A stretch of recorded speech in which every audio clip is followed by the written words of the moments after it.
3.1 on complex numbers. Let's look at this equation x squared equals -1. Well, if we look at that, we see that there's no real number that is going to solve that equation. So we can tell that x, in this case, is not real because there aren't two real numbers that when we square them will equal -1. Now, if we, try to go ahead and take the square root of both sides, okay, well, we got to put plus or minus in front of the square root of -1.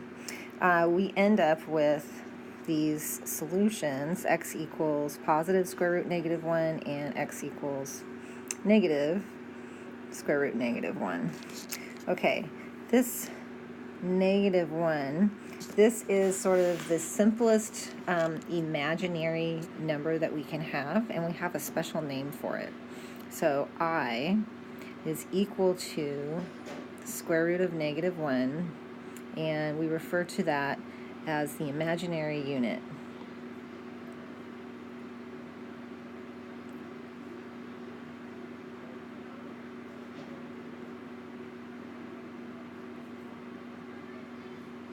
Okay, we can rewrite any square root that has a negative underneath as something with I. So square root of -49, that can factor as -1 times 49. And then if we split that up, right, we get square root of -1 times the square root of 49. And we can replace that square root of -1 with an I.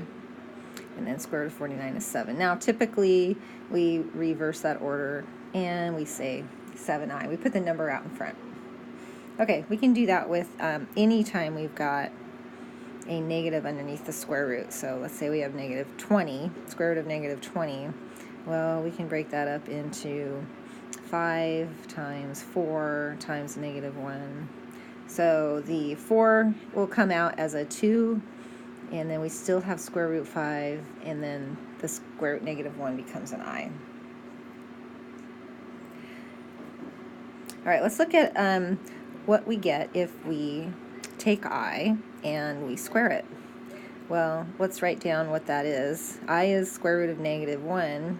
If we square that square root, it just undoes that square root, so it's equal to -1.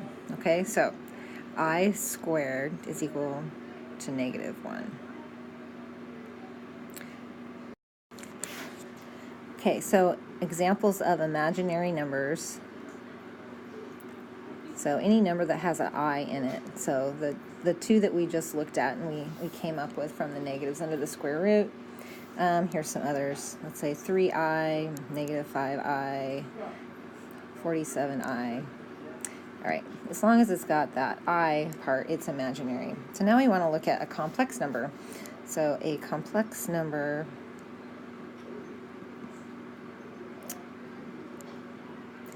combines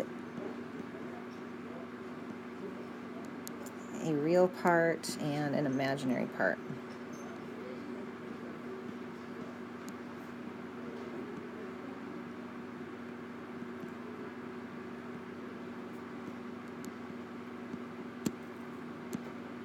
So for example, we've got 2 plus 3i. So the 2 is the real part, and the 3i is the imaginary part.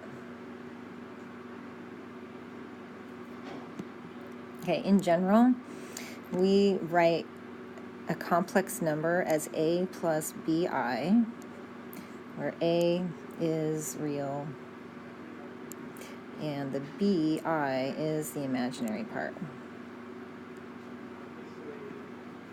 Now, b itself might be a real number, or is a real number, but when it's multiplied by I, that imaginary unit, then it becomes negative.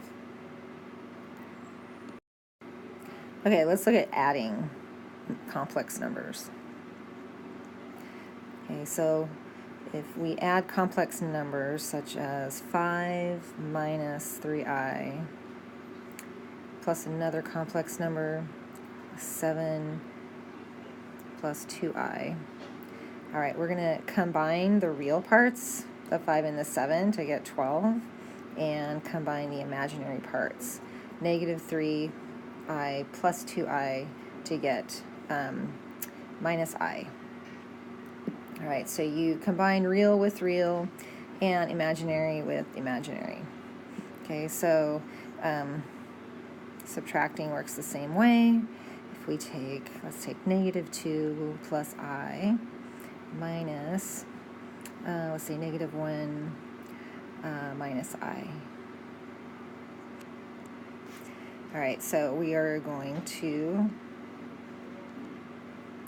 combine the real parts. So you get negative 2 minus a negative 1, so that's like negative 2 plus 1, so that becomes a negative 1.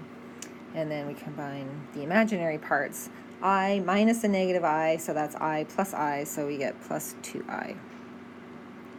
Okay, so that is subtracting. Let's look at multiplying.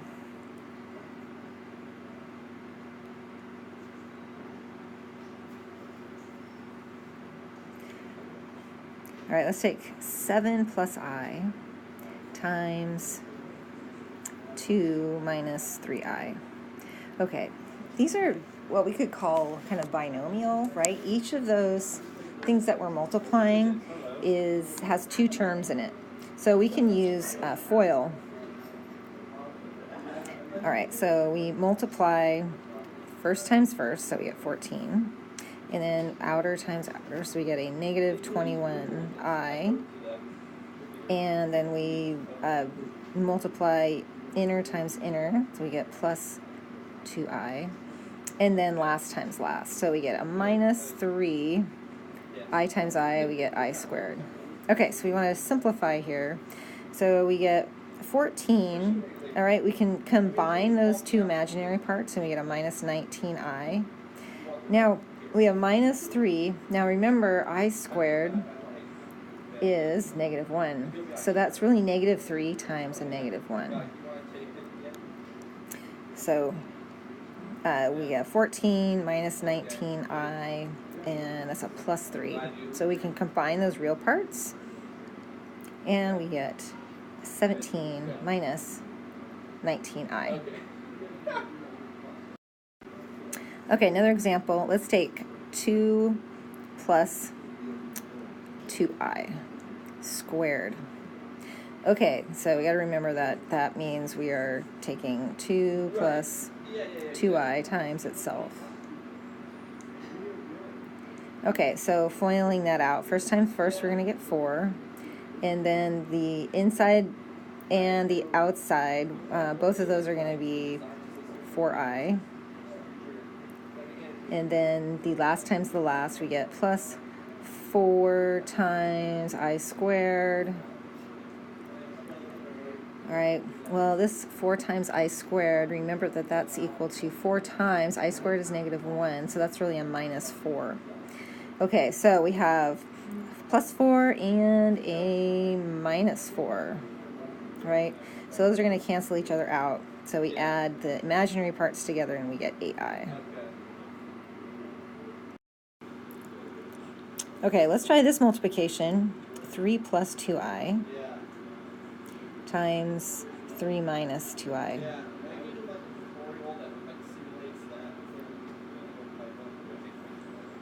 All right, multiply first times first, we get 9. And then if we do the outer, we're going to get a minus 6i. And then if we do the inner, we get plus 6i. And then last times last, we get minus 4 times I squared. Okay, so the minus 6 plus 6 cancel out, so we end up with 9. All right, we look at what this 4i squared is. Okay, that's equal to negative 4 times negative 1, so that's a plus 4. So we end up with just a real number. We end up with 13. Okay, and it turns out when we've got pairs of complex numbers of this format, those are called complex conjugates. So the complex conjugate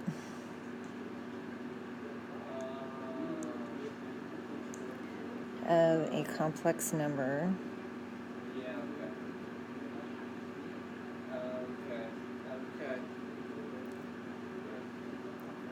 a plus bi is a minus bi. So the only difference, they have the same real part, they have the same imaginary part except for the sign on the imaginary part.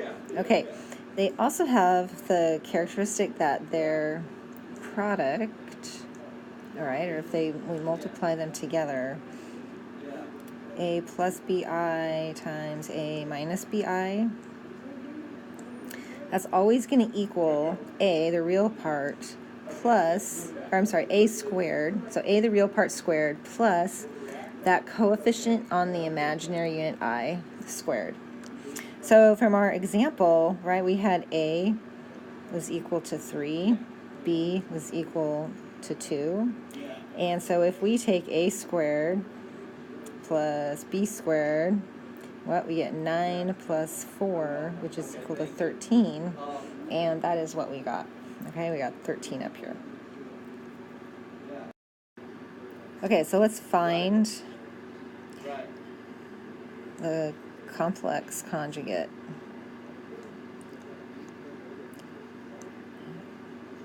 of negative 2 plus 4i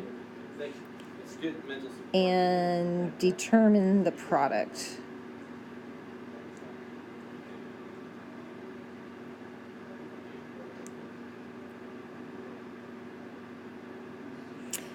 Okay, so the complex conjugate is going to be same real part, negative 2, same imaginary part, 4i, except for a negative out in front. Okay, so that's the complex conjugate, and now we want to find the product. So multiply that by negative 2 plus 4i. Okay, we don't actually have to go through the FOIL, right? We can follow the format that says, I'll just write it down, right? A squared plus b squared.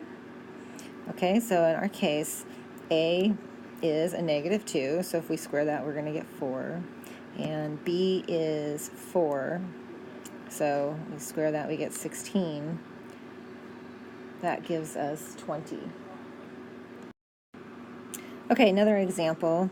Let's take 5 minus I. All right, well, its complex conjugate is same real part, and we're going to have I, and we just put a different sign out in front. All right, in that product, all right, remember we're going to take a squared plus b squared. So a is 5, so we square that, and b in this case would be a 1. Right, it's the coefficient on the I, so it's just a 1 this time. So we get 25 plus 1, so we get 26.